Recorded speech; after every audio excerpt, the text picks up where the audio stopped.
നമസ്കാരം, ഞാൻ ആൻഡപ്പൻ. ഈ വീടിന്റെ ഗൃഹനാഥൻ. ആൻഡപ്പൻ എന്ന പേര് പോലെ തന്നെയാണ് എന്റെയും അവസ്ഥ.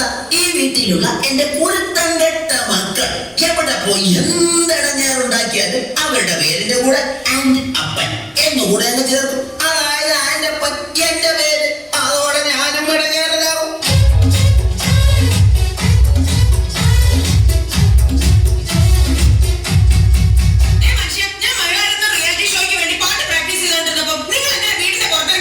ഞാൻ പുറത്തിറങ്ങിയെന്നില്ലെങ്കിലേ നാട്ടുകാരെ വിചാരിക്കും ഞാൻ നിന്നെ പിടിച്ച് തല്ലിയിട്ട് നീ കിടന്ന് കരയുകയാണെന്ന്.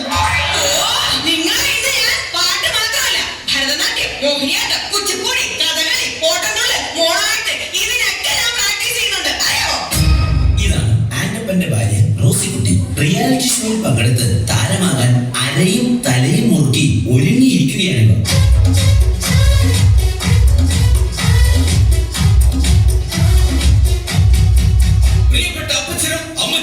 മൂത്ത മകൻ കാതികൻ മാത്തുക്കുട്ടിയുടെ 1000 അഭിവാദനങ്ങൾ.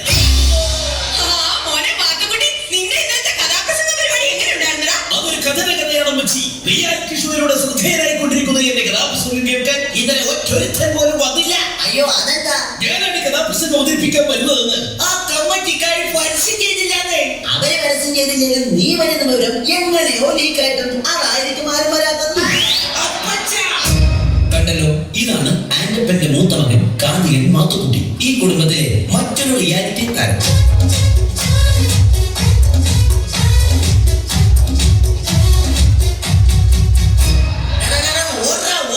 എന്റെ കൺമുമ്പിൽ കണ്ടുപോയത് അവന്റെ ഒരു ഒടുക്കത്തെ സിനിമാറ്റിക് ഡാൻസ്. എന്താ ചെയ്ത്? ഇന്ന് രാവിലെ ഞാൻ കുളിക്കാൻ കയറിയ നേരത്തെ ഇവൻ ഫയർ ഡാൻസിന്റെ റിഹേഴ്സലാണെന്ന് പറഞ്ഞ് മണ്ണെണ്ണ വായിലെടുത്തിട്ട് തീ ഊതി. ഞാൻ അലക്കിട്ട് അതിന്റെ ആകെ കൂടിയുള്ള 2 മുണ്ടകൾ കത്തിച്ചു കളഞ്ഞു. അറിയാൻ പോണതിന് ഇതിന്റെ അടിപ്പാവാടയാ. ഈ വന്നതാണ് ഈ വീട്ടിലെ ഇളയ താരം, സിനിമാറ്റിക് ഡാൻസുകാരൻ ജോണിക്കുട്ടി. ഇതും മറ്റൊരു റിയാലിറ്റി താരമാണ്.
എന്നെ അമ്മച്ചി നല്ല ഒന്നാമത് എഴുതാരിയാ. അമ്മച്ചിയുടെ കഥ വരെ നിങ്ങൾ വായിച്ചിട്ടുണ്ടോ?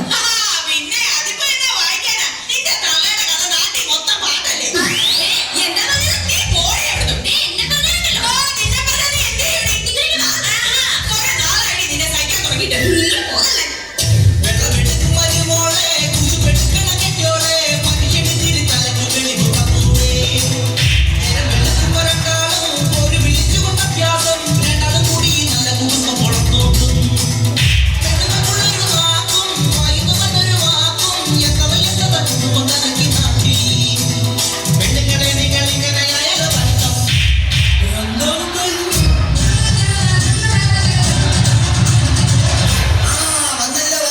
എല്ലാത്തിനും കുറ്റം പറഞ്ഞ എന്റെ പൊന്നാരനെയും വന്നല്ല.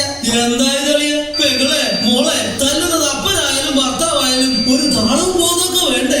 എന്റെ പെണ്ണെ എരിയുന്ന നീതി എന്റെ വഴിക്കാലം ഒന്നും കടന്നു പോകുന്നില്ല. ഷഡ്ജം ഒന്ന് ഇറങ്ങി പോടാ.